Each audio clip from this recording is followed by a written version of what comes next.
Vern,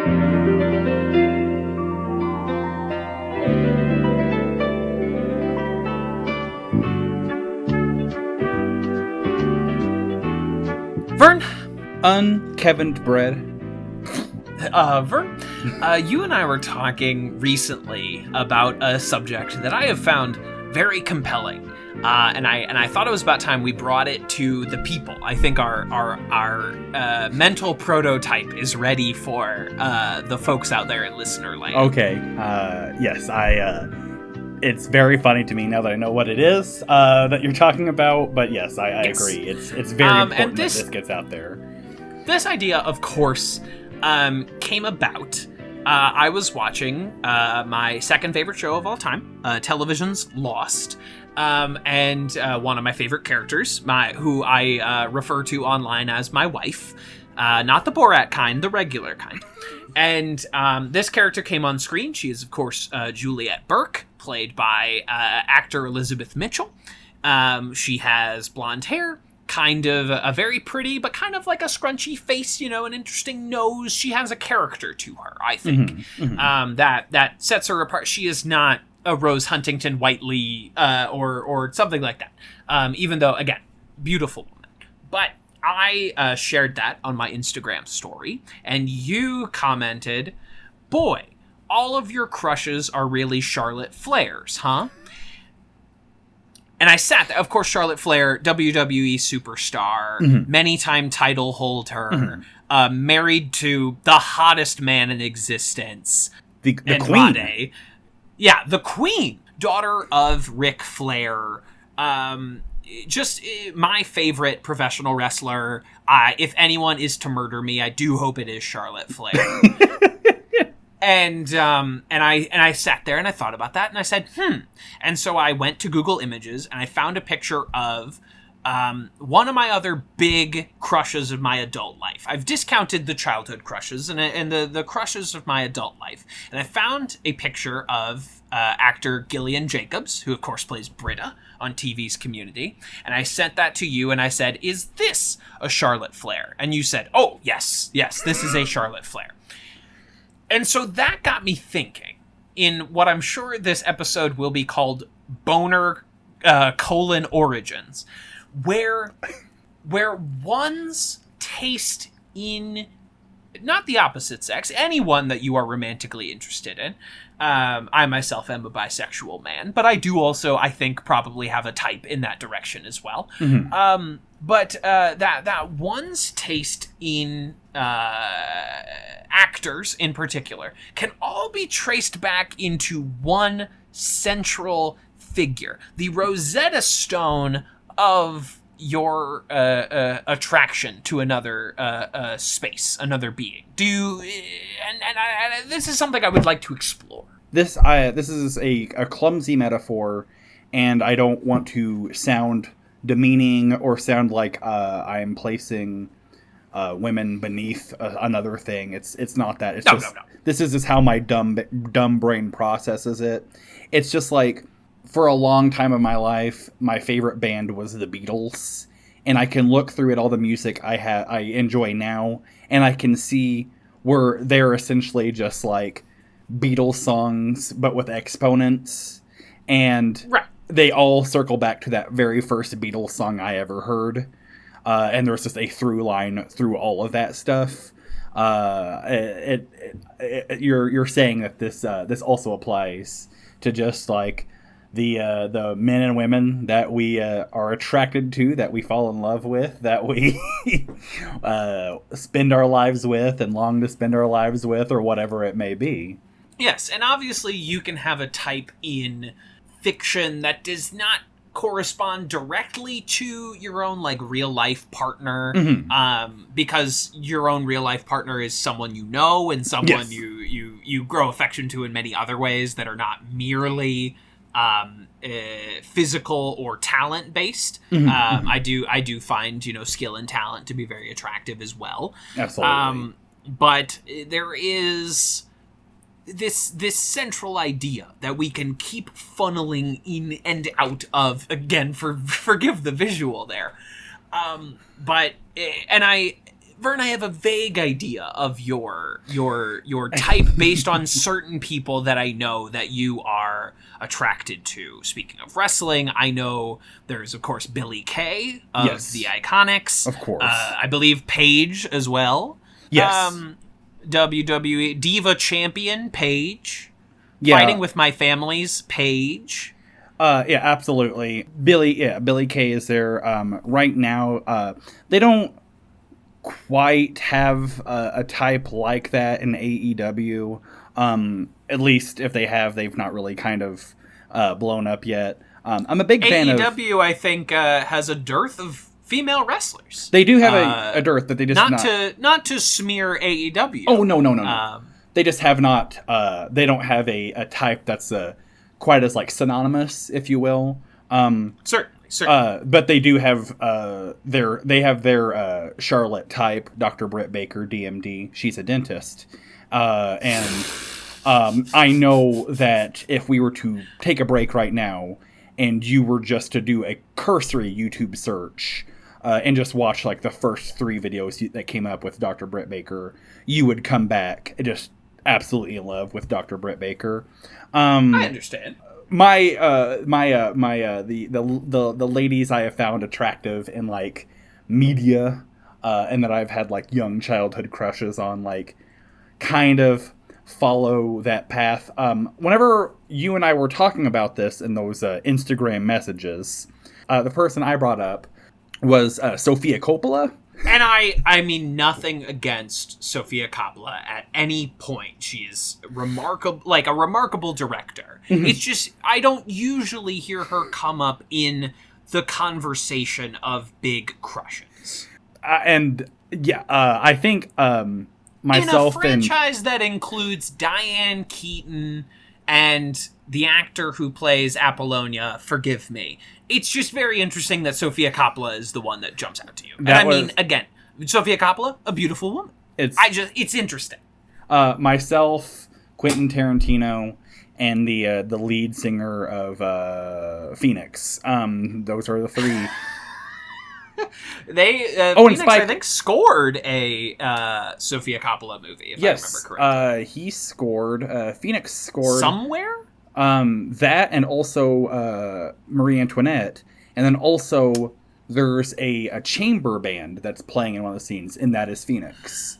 And Marie Antoinette. Okay. They were singing Liz Demania, so that should have been a dead giveaway. But for all the Phoenix fans out there. And an old-timey, just like, we're falling, yeah. I'll be anything you ask and more. Playing a lute. Yeah, I understand. Yes. And a harpsichord. But yeah, that was my, and I that's why I said in the Instagram message, because around the time that my body changed and I went through puberty was around the same time that I was just literally obsessed with the Godfather movies, and that's all I was watching on television. Sure. Subsequent to that conversation, Kevin, I thought more and more about it, and I realized that mine is probably before her. There was a childhood crush that I had before Sophia Coppola, but it was at a time where I was so young that like I didn't really know anything about like romantic relationships, and I was too young to kind of have the comprehension of what a crush was, if that makes any sense. But I remember being very, very, very young, like 6 or 7 years old, and like watching Gremlins and watching Phoebe Cates in Gremlins, and yes. Mentally just like having this like thought, and I didn't know what it was, but just like she'd be cool to like play with. You know what I mean? Like she'd be I want to play trucks in the sandbox with the future Mrs. Kevin Kline. Exactly. I want to. I suddenly feel intensely jealous of actor Kevin Kline. Yeah, and I didn't process it. I didn't know what it was, but there was just this. I didn't process why I wanted to murder Kevin Kline. I had no idea why like I sided with the wife and I love you to death. I didn't get it.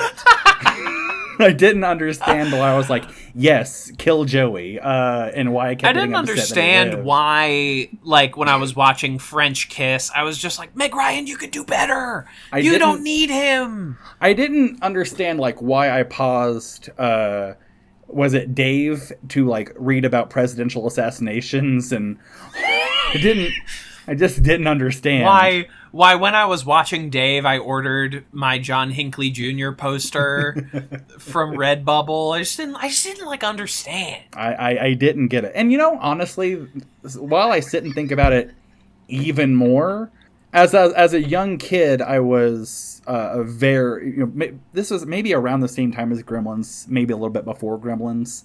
I was also a fan of the Wonder Years. And Winnie Cooper was on that show, Danica Mckellar. So, like, she might be the origin point. But right. yeah, I definitely, you know, because of the latency in my life where I encountered a Charlotte Flair or a Gillian Jacobs, there are progenitors of this, you know? There are January Jones in Anger Management with Adam Sandler. Okay. You know, we can trace this backwards. Even though, like, now we're looking at those centrals, if I'm thinking of, like, recency bias, you know, we get a Margot Robbie, who I think certainly fits into this purview. Okay. You know, it all starts to, like, mesh to get Saoirse Ronan. Yes. Is maybe a little bit off model for this, but also, like, is kind of strangely on model. You know, we start working all of this together. Maybe not Saoirse Ronan in, like, Grand Budapest Hotel, but definitely Saoirse Ronan in what is that? By the time movie? we get to Little Women, yeah, or what's that? I haven't seen Brooklyn, but I imagine Brooklyn. There's another movie, another period movie that she's in, because that's all she does. But, like, one where she plays a queen or soon to be queen. What is that movie? And it's going to drive me crazy. We just watched it recently. But she's definitely... I don't know. She plays a queen in it, so obviously she's a Charlotte Flair there. For sure. A Cate Blanchett? Yes, absolutely. Especially, like, 2000s Cate Blanchett is definitely within this purview. So I think it all makes sense, even though I don't know where the actual root of this lies. Certainly the tree that has sprung from it bears a particular kind of fruit, shall we say. You know, the tree, obviously, made out of wood. Nuts, seeds, wood. Yeah. Okay, yeah. We were floating around. Yeah. We were going to get there. And I think, historically, that's just been the Winnie Coopers, the Phoebe Cateses, the Sophia Coppolas, like, historically, the Billy Kays, the Pages, like, that's kind of just been where I've found attraction. Just I don't know how to, and once again, this is me saying something in a very dumb way because I don't know the smart way to say it. I know what's in my head, I know what's in my heart, but I have a hard time making my mouth say it, so please forgive me. But, like, if you're in a room with Charlotte Flair and she's wearing her full peacock gown and she's going around slapping everyone into a figure 4 leg lock, your head is drawn to them. That's just how it is. Right. Whereas a magnetism. Yes. Whereas my type has always been kind of just like, you're in the room with Charlotte Flair and she's slapping a figure leg lock on Carmella, but, like, I'm looking in the corner and watching, like, Becky Lynch get her breath back and watch her, like, figure out what her next plan of action is. Just, like, women that kind of, like, fly under the radar, that have just immense talent, immense passion, that are very funny, but just are kind of, for lack of a better term, for lack of a better word, like, unconventional. Just kind of just not... Everyone, you know, thinks of the Farrah Fawcett poster. You know, everyone thinks of, you know, you can see Charlotte Flair all doing the moonsault, but, you know, just not the typical kind of woman that you see on television or see on movies or whatever it might be. That's always just kind of been my type. The type that due to America's standards of beauty and what American media thinks is like attractive, like the women that kind of like have to work harder to get the camera's attention, unfortunately. Yeah, which is, of course, absurd given the list of people that you have compiled in front of me. Given the fact that one of them is a Coppola. Given one of them, given that every single one of these people is better looking and more talented than, say, Jerry Ferrara as Turtle, that they have struggled to maintain the spotlight is criminal. I think absolutely. We should be tried in the court of law. Danica Mckellar, who is an actress, who is a director, but is also like a bona fide like genius. Like she is a math genius. Billy Kay, who is a talented athlete, who's done acting, but is also just hilariously funny. I'm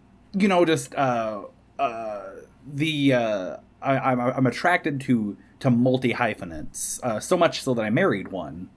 My wife is, my wife, like, she has, a degree. She not only finished college, but she finished a lot of college. She's more college than most people, like a lot of college. More college than a lot of folks like combined.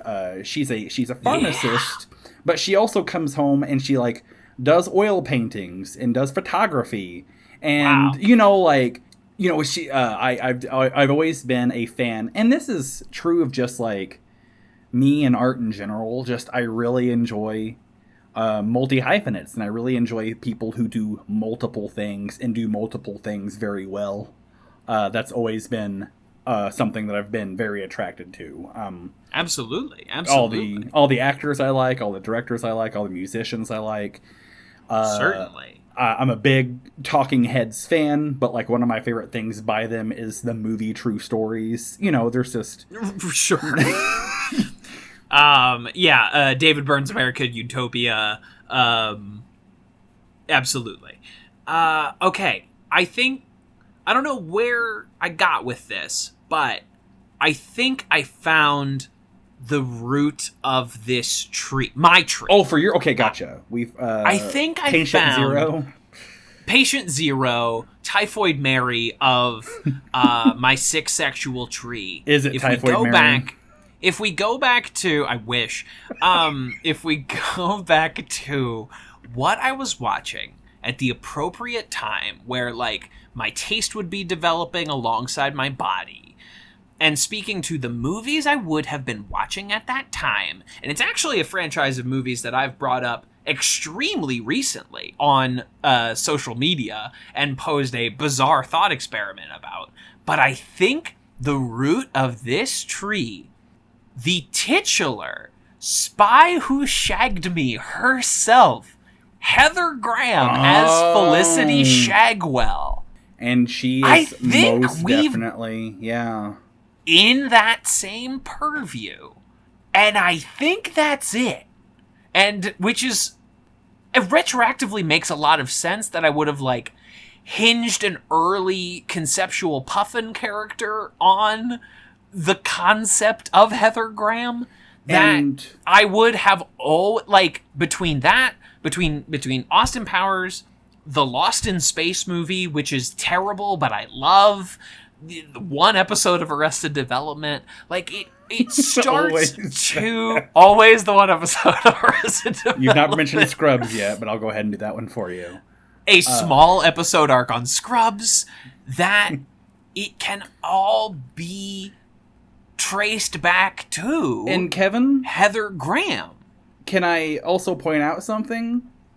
Yes. She, alongside Charlotte Flair, alongside what's her name, Brie Larson in Community, alongside Gillian Jacobs, but Brie Larson is in Community and would also fall under this purview. My apologies, Gillian, Gilly, of course.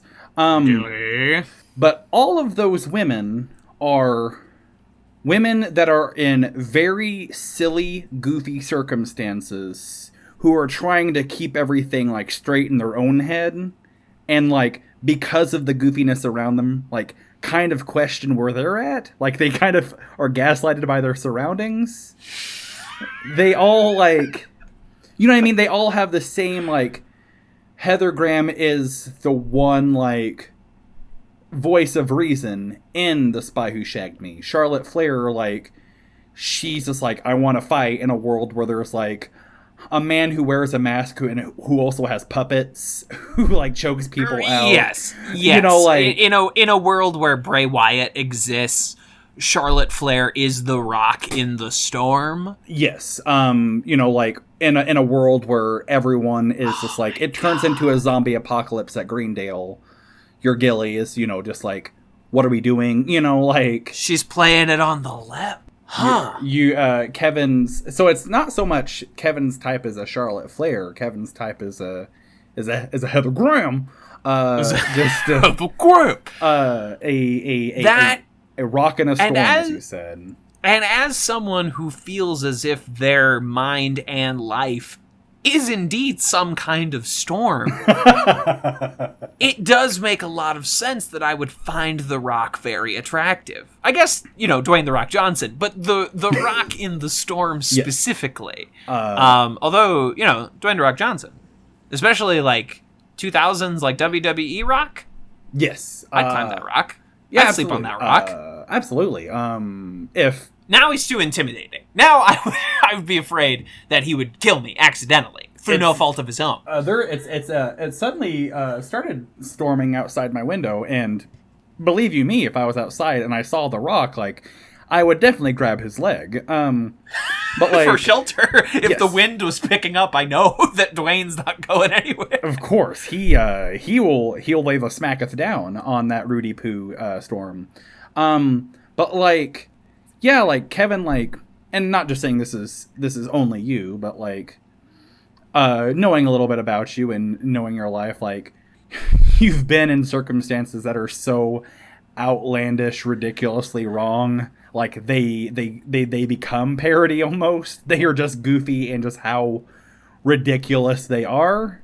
And so, like, it makes sense that, like, a rock, a foundation, a figure of, like, composure is attractive to you.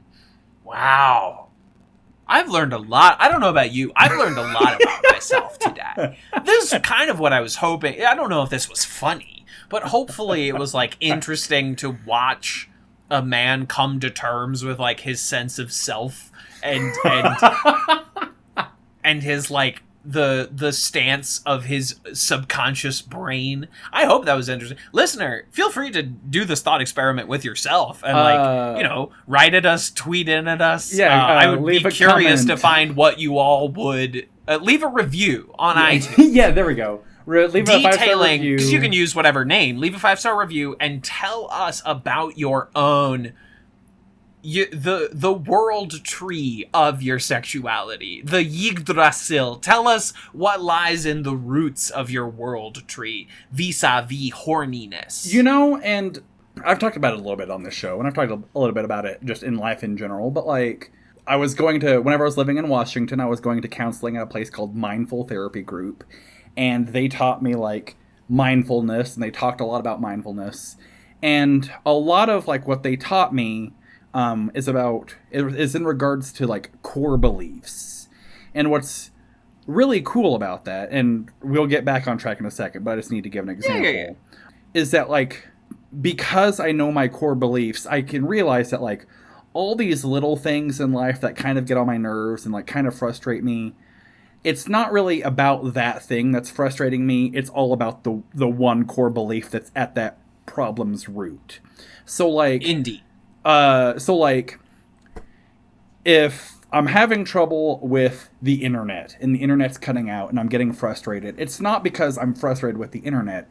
It's because I do not have control over that situation. And one of my core beliefs is that, like, I do not have control, no matter how much like force or no how much like reason or anything that I like, no matter what I do, I will not have control. And like one of my core beliefs is that like, and I'm not trying to like get a pity party or anything. This is something I wrestle with and something that I've come to terms with and I do a lot better with. But just like one of my core beliefs is that like, I don't have control over situations. I don't have control of my life. And the core belief of that is that like, I'm just not good enough. And that's so, like, I can look at a lot of things that irk me and bother me. And I'm like, oh, okay, I get it. And so like with that, like I can look at a Becky Lynch and I can see like she has been like, she is especially like whenever she was in the running to get like the main event at WrestleMania, like she deserves this position, but she is being cheated out of this position due to circumstances beyond her control. Yes, she deserves and then there's that little thing like, oh god, I want to be the champion. Asuka tapped me at Royal Rumble. Maybe it's because I'm not good enough. But then I go and I compete in the Royal Rumble, and even like, and then once again, like I get knocked out of the ring, I land on my leg, and that is a circumstance that's beyond my control. I now no longer have control over this leg. I'm not in control of the situation. But despite that, I persevere. And then like Phoebe Cates had that, like, like she had this fear and this like resentment towards the holidays. But it was all based on something that was beyond her realm of control, and that's her father breaking her neck in the fireplace dressed as Santa Claus. Another situation that is absurd, but so like horrific that it becomes absurd. And Absolutely. So like that there's a track there with me as well, whereas like all these women that I find attractive and that I've had crushes on growing up, like they've had to bust their asses to get where they're at, despite numerous setbacks that were all beyond their realm of control, and they just had to, like, soldier on anyway. Yeah. And so, like, whenever I look at it that way, I'm like, oh, okay, yeah. And then some of those people, like Becky or, like, Billie Kay or whoever, just, like, their first way of dealing with those circumstances that are beyond their realm of control is, well, let's just make a dumb fucking joke about it. And if that's not the most Vern thing in the world... Then I don't know what is, baby. I don't know what is. So, I will posit this, Kevin. Yes. In the very first episode of KeVern, we... Flashback. Flashback. I think it was the very first episode. We've made several jokes, and we've made several, like, allegations and hints and everything that, like... We've made jokes about us not liking ourselves, us having low opinions of ourselves, blah, blah, blah, blah, blah. Well, I'll call my relationship mixed. Mixed. But I'll call it mixed. We've both been in situations on this podcast and in our real life where we are the punchlines of our jokes that we are making. Oh, yes. Oh, yes. Can I posit that if the people that we have crushes on are these people that we can relate to based on like what they do and like how they function in this world, then to a degree we do love ourselves. Like to a degree, like we can see the ugliness, we can recognize the ugliness, we fight with the ugliness, but like we look at those things at our core and like, it's I look at the struggles and I'm like, well, there's no one else I'd rather do it with, I guess, than this old chunk of coal body that I inhabit. Yes, my body is a temple made of meat, a hamburger temple. No, I do know what you... There's a certain bit... Loving yourself is perhaps overrated as a concept, but understanding yourself is key. Yes, absolutely. Understanding yourself, understanding your own relationship to yourself, your habits, your tastes, your likes, your dislikes, that is so important. That is really key. And loving yourself is an interesting concept, but accepting yourself is, I think, the core. obviously working on your flaws and trying to become a better person in most ways that one can say they've become a better person, right? But a key component of that is accepting yourself. This is who I am, and there's very little I can do to change certain elements of this.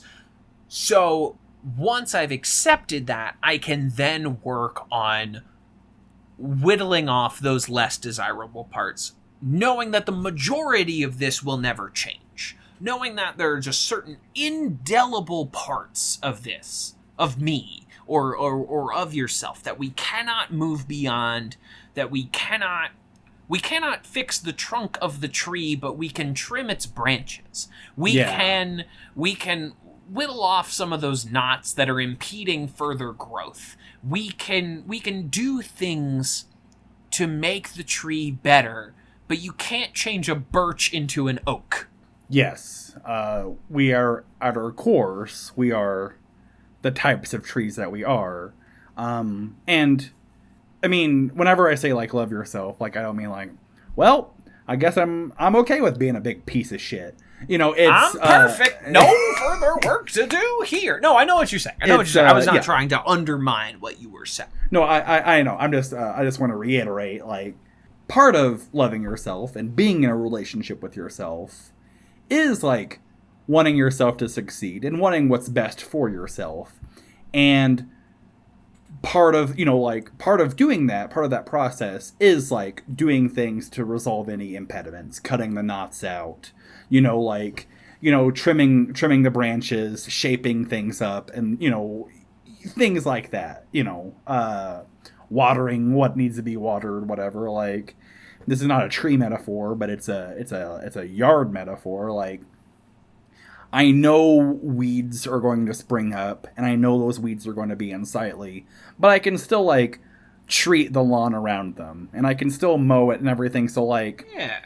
Or, just make it so that, like, that's part, just accept that landscape, that part of that fauna, if you will. That's, as you said, it's a very important thing, I think, just to recognize, like, where you're at, and recognize where you are and where you'd like to go and where you came from, and recognize what's out of your control, what is in your control, but like realizing Gillian Jacobs in Community is not perfect. Realizing that absolutely not. Realizing that her flaws are part of what I really like about that character. Is a deeply flawed character. Absolutely, and like part of just like what drew us in closer to Phoebe Cates is her revealing that like trauma of her past that makes up a big part of her identity.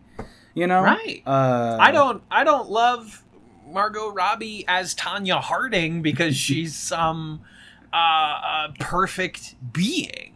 There's a lot of fucking bumps on that log, and not to compare a woman to a log. Cut that out. I get what you're saying. Yes, there's a lot more to unpack there. It's like every 4 episodes of KeVern, we do one that's got like 4 jokes, and then it's just... Yeah, not super funny. Hopefully still interesting. Not super funny. But hopefully still good. Yeah. Hopefully still enjoyable. Anyway, love yourself. Tell us what your PP likes. This has been KeVern. Tell us what your PP, male or female, or whatever gender it is. Just think of that thing in your pants and tell us what it likes. Tell us what it likes. I guess your heart. We could have used heart. Yeah, I guess probably, yeah. Heart goes beyond sex and gender and identity. Just Indeed. Like... Indeed. Everyone's got one of those. Everyone's got one of those. Except for the Tin Man. Womp. Womp. Well, a couple of fucking scarecrows recording this show, if you know what I mean. No brain. Too much courage. No brain. There's no place like home, KeVern. There's no place like...